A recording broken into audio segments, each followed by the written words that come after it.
Good morning বন্ধুরা, সবাই কেমন আছো? আশা করছি সবাই ভালো আছো। আমিও মোটামুটি বেশ ভালোই আছি। সকালবেলায় ঘুম থেকে উঠে ভিডিওটা শুরু করেছিলাম।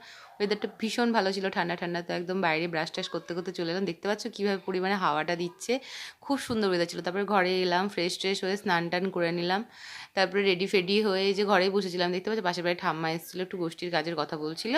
তারপরে কথা বললাম, দিয়ে পুচু এসেছিলো। তারপর পুচুকে একটু বকা দিয়েছিলাম, ও বাড়ি চলে গেছিলো রাগ করে। তাই ওকে আবার দেখতে গেলাম যে ও ঢুকেছে কিনা। কেন আমাদের বাড়িটা ধরো রাস্তার ধারে, তো ভয় করে সবসময় লোকজন যাওয়া আসা করে। তো ওই জন্য দেখলাম বাড়ি গেছে কিনা। ঢুকলাম, আর এত পরিমাণে হাওয়া দিচ্ছে, মানে দেখতে পাচ্ছ গেটটা কীভাবে খুলে গেল। তারপরে বাড়িতে এলাম, সকালবেলায় জল খাবার খাবো ভেবেছিলাম, খাওয়া হয়নি। আর ডায়েট করছি বলে অতটা মানে মাথাতেও ছিল না, তাই একটু ছাতু শরবত করে খেয়ে নিয়েছিলাম। তারপরে ঘরে অনেকক্ষণ বসেছিলাম, একটু কাজ করছিলাম, নিজের কাজ ছিল ধরো। তারপরে বসে বসে কাজ টাজ করতে করতে দেখছি দুপুর 2টো বাজছে। তারপরে মা খেতে ডাকলো, তো 2টোর সময় ডেকেছিলো, খেতে যেতে হয়তো 3টেই বাজছিল। তারপরে খেতে গেলাম। তারপরে আজকে লাঞ্চে অনেক কিছু রান্না করেছিল মা, মাছ শাক, তারপরে ঝিঙে পোস্ত অনেক কিছু খেয়ে দিয়ে ঘরে এসে জল খেয়ে শুয়ে পড়লাম।